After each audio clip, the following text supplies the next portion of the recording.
नमस्कार, फाइटर समाचार में आपका स्वागत है। पेश आज 16 अप्रैल दोपहर 3 बजे राजस्थान की खास खबरें। एक्टर सलमान खान के घर के बाहर फायरिंग करने वाले 2 आरोपी पकड़े गए। देर रात मुंबई क्राइम ब्रांच ने गुजरात के भुज से दोनों को अरेस्ट किया।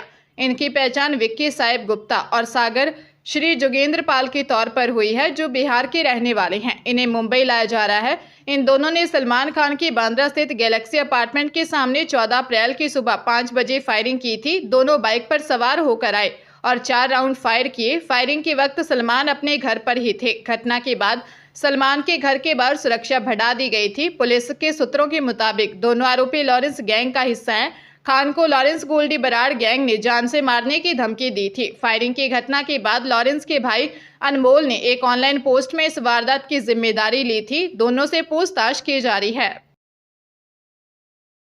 फर्जी डिग्री और सर्टिफिकेट से सैकड़ों लोगों को सरकारी नौकरी लगाने वाली गैंग का नेटवर्क राजस्थान से बाहर तक फैला हुआ है। सरकारी नौकरी के लिए डिग्री लेने दूसरे राज्यों से भी लोग इस गैंग के पास आया करते थे। 10 साल से सक्रिय गिरोह ने इतना बड़ा जाल फैलाया कि कमीशन पर एजेंट बना रखे थे, जो अभ्यर्थियों के लिए फर्जी डिग्री और सर्टिफिकेट लेने के लिए आते थे। यूट्यूब चैनलों के जरिए ये लोग कमजोर अभ्यर्थियों के संपर्क में आते और उनकी जरूरत को देखकर ये लोग फर्जी डिग्री ही नहीं, डमी कैंडिडेट की भी व्यवस्था करते थे। एसओजी सूत्रों की माने तो गैंग के मास्टरमाइंड कई प्राइवेट यूनिवर्सिटी में बैठे हैं। एसओजी ने मामले में आरोपी 52 वर्षीय सुभाष पूनिया निवासी राजगढ़ चूरू, उसके बेटे परमजीत हाल पीटीआई राजकीय विद्यालय गुर्जा, पंचायत समिति बसेड़ी धौलपुर और प्रदीप शर्मा निवासी सरदार शहर चूरू को गिरफ्तार किया है।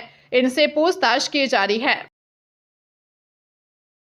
अयोध्या में रामनवमी पर रामलल्ला के माथे पर सूर्य किरण 12:16 के करीब 5 मिनट तक पड़ेगी। रामलल्ला के दरबार श्रद्धालुओं के लिए 20 घंटे खुला रहेगा। मंगला आरती के बाद ब्रह्म मुहूर्त में 3:30 बजे से रामलल्ला के दर्शन शुरू होंगे। श्रद्धालुओं को रात 11 बजे तक मंदिर में प्रवेश कराया जाएगा। दर्शन के बीच रामलल्ला का अभिषेक और श्रृंगार भी चलता रहेगा। इस दिन करीब 15 लाख श्रद्धालुओं के देश विदेश से अयोध्या पहुंचने का अनुमान है। श्री राम जन्मभूमि तीर्थ क्षेत्र ट्रस्ट के महासचिव चंपत राय ने प्रेस कॉन्फ्रेंस में बताया कि रामलल्ला की श्रृंगार आरती सुबह 5 बजे होगी। दर्शन और सभी पूजन पहले जैसा चलता रहेगा। भोग लगाने के लिए समय समय पर थोड़ी देर के लिए पर्दा लगाया जाएगा। रामनवमी के दिन राम मंदिर 5 घंटे ज्यादा खुला रहेगा। हरियाणा के जींद में कोर्ट ने नाबालिग खिलाड़ी के साथ रेप के मामले में गिरफ्तार कोच कृष्णा को 10 साल कैद की सजा सुनाई। साथ ही 15,500 रुपये का जुर्माना भी लगाया है। वारदात 9 महीने पहले हुई थी और मामले की सुनवाई अतिरिक्त जिला एवं सत्र न्यायाधीश चंद्राहास की कोर्ट में चल रही थी। मामले के अनुसार 31 जुलाई 2023 को सदर थाने में एक गांव की नाबालिग महिला खिलाड़ी ने दी रिपोर्ट में बताया था कि जींद निवासी कृष्णा कोच उसे 29 जुलाई को नरवाना के नवदीप स्टेडियम में एक प्रतियोगिता में खिलाने के बहाने ले गए थे। वहां एक दुकान में ले जाकर उसके साथ दुष्कर्म किया और किसी को बताने पर उसका कैरियर खराब करने की धमकी दी। पुलिस ने जांच के बाद आरोपी कोच को गिरफ्तार कर कोर्ट में चालान पेश किया। प्रधानमंत्री नरेंद्र मोदी ने राम मंदिर, डीएमके का सनातन विरोधी मुद्दा, यूक्रेन रूस जंग, इलेक्टोरल बॉन्ड, भारत के विकास का रोडमैप जैसे कई मुद्दों पर बात की। मोदी ने यह बात न्यूज एजेंसी को दिए एक इंटरव्यू में कहा। राम मंदिर उनके लिए राजनीतिक हथियार था। अब हुआ क्या? राम मंदिर बन गया, उनके हाथ से मुद्दा निकल गया। यह तो सिर्फ ट्रेलर है। का क्या मतलब होता है? सवाल का जवाब देते हुए पीएम मोदी ने कहा कि जब मैं कहता हूं कि मेरे मन में बहुत बड़े बड़े प्लान हैं, इससे किसी को डरने की जरूरत नहीं है। मेरे निर्णय किसी को डराने के लिए नहीं है। मेरे निर्णय किसी को दबाने के लिए भी नहीं है। मेरे निर्णय देश के लिए, विकास के लिए हैं। उन्होंने एक कहावत है, नाच ना जाने आंगन टेढ़ा। कभी ये लोग ईवीएम का बहाना निकालेंगे तो कभी कुछ और। हार के लिए ये लोग अभी से कारण तैयार कर रहे हैं। पंजाब विजिलेंस ब्यूरो ने राज्य में भ्रष्टाचार के खिलाफ चल रहे अभियान के दौरान अबोहर उप तहसील में तैनात और सीतो रोड अबोहर के सर्किल का प्रभार संभाल रहे राजस्व पटवारी प्यारा सिंह को 5,000 रुपये की रिश्वत लेते हुए रंगे हाथों गिरफ्तार कर लिया।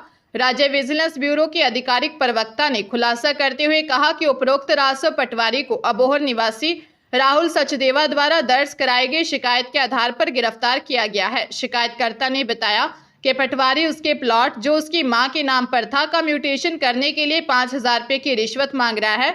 सत्यापन के बाद ब्यूरो टीम ने एक जाल बिछाया जिसमें आरोपी को 2 सरकारी गवाहों की उपस्थिति में 5,000 की रिश्वत लेते हुए गिरफ्तार कर लिया। भीलवाड़ा जिले में तेज रफ्तार स्कॉर्पियो टायर फटने के बाद सड़क किनारे खड़े कंटेनर से टकरा गई। हादसे में 3 युवकों की मौत हो गई और एक लड़की गंभीर घायल हो गई। हादसा भीलवाड़ा के गुलाबपुरा में हुआ। पुलिस ने बताया कि स्कॉर्पियो सवार सभी युवक कुल्लू मनाली घूमकर चित्तौड़गढ़ लौट रहे थे। एएसआई सुंडाराम ने बताया कि हादसे में चित्तौड़गढ़ के अकोला निवासी 24 वर्षीय दीपक पटवा, 24 वर्षीय रोहित वैष्णव और उदयपुर के मावली के पलाना गांव निवासी देवीलाल भील की मौत हो गई। हिमाचल प्रदेश की रहने वाली 17 साल की लड़की का भीलवाड़ा के एमजी अस्पताल में इलाज जारी है। पुलिस ने बताया स्कॉर्पियो अजमेर से भीलवाड़ा की ओर आ रही थी। इसी बीच रूपाहेली भट्टे के पास स्कॉर्पियो के आगे का टायर फट गया और बेकाबू होकर पास में खड़े कंटेनर से टकरा गई। लोकसभा चुनाव को लेकर आज सुबह से पंजाब राज्य सीमा की निगरानी को बढ़ाया जा रहा है। ऐसा पंजाब राज्य तथा इस रास्ते से अनावश्यक रूप से आने वाले लोगों से मतदान प्रक्रिया के प्रभावित होने की आशंका को रोकने को किया जा रहा है। पंजाब राज्य सीमा के सभी रास्तों पर जारी नाकाबंदी को मंगलवार सुबह से ही अति सघन किया जा रहा है। इस दौरान पंजाब पुलिस तथा श्रीगंगानगर पुलिस पंजाब से राजस्थान प्रवेश करने वाले लोगों को रोककर आने का कारण पूछेगी। अगर जरूरी नहीं हुआ तो लोगों को वापस लौटाया जाएगा। जिनको प्रवेश दिया जाएगा उनके नाम, पता, मोबाइल नंबर तथा जहां वे जा रहे हैं वहां का पता तथा वहां के किसी व्यक्ति का मोबाइल नंबर भी दर्ज किया जाएगा। अनूपगढ़ जिले की घड़साना मंडी के गांव 2 जीडी में 13 अप्रैल 2024 को 68 वर्षीय महिला महेंद्र कौर की मौत हो गई थी। मृतका के बेटे अमरजीत सिंह ने अपनी पत्नी रीना और उसके प्रेमी सुरेश पर अपनी मां महेंद्र कौर की हत्या करने का शक जाहिर किया था। पुलिस ने मामले में रीना और सुरेश कुमार को राउंड अप कर जब पूछताछ की तो दोनों ने अपना जुर्म कबूल कर लिया। दोनों ने बताया कि महेंद्र कौर को उनके अवैध संबंधों के बारे में जानकारी हो गई थी और वह उनके बीच रुकावट बन रही थी, इसलिए उसकी हत्या कर दी। 30 वर्षीय अमरजीत सिंह ने दी रिपोर्ट में बताया कि उसकी शादी 2021 में रीना पुत्री गुजर सिंह के साथ हुई थी। रीना और 31 वर्षीय सुरेश सुथार निवासी वार्ड 16 घड़साना के पिछले कुछ समय से अवैध संबंध थे। उसकी मां महेंद्र कौर को इसका पता चल गया था, इसलिए उसकी हत्या कर दी।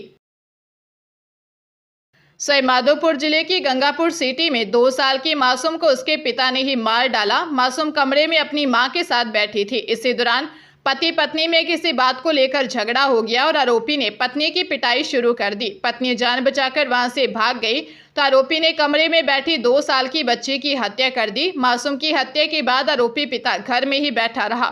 सूचना पर पहुंची पुलिस ने हिरासत में ले लिया। मामला बौली थाना क्षेत्र के गोलपुर गांव का है। एसएचओ अवतार सिंह ने बताया कि आरोपी बाबूलाल रैगर ने अपनी 2 वर्षीय बेटी मीनाक्षी की हत्या कर दी।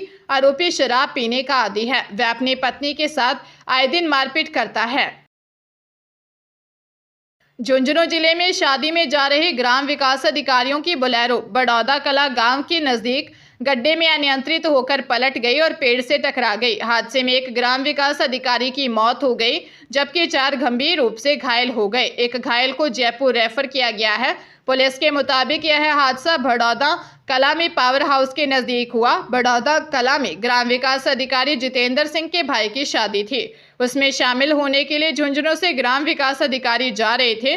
गांव में पावर हाउस के नजदीक सड़क पर गड्ढे में बोलेरो अनियंत्रित होकर पलटी खाते हुए पेड़ से जा टकराई। हादसे में ग्राम विकास अधिकारी अभिमन्यु सिंह की मौत हो गई।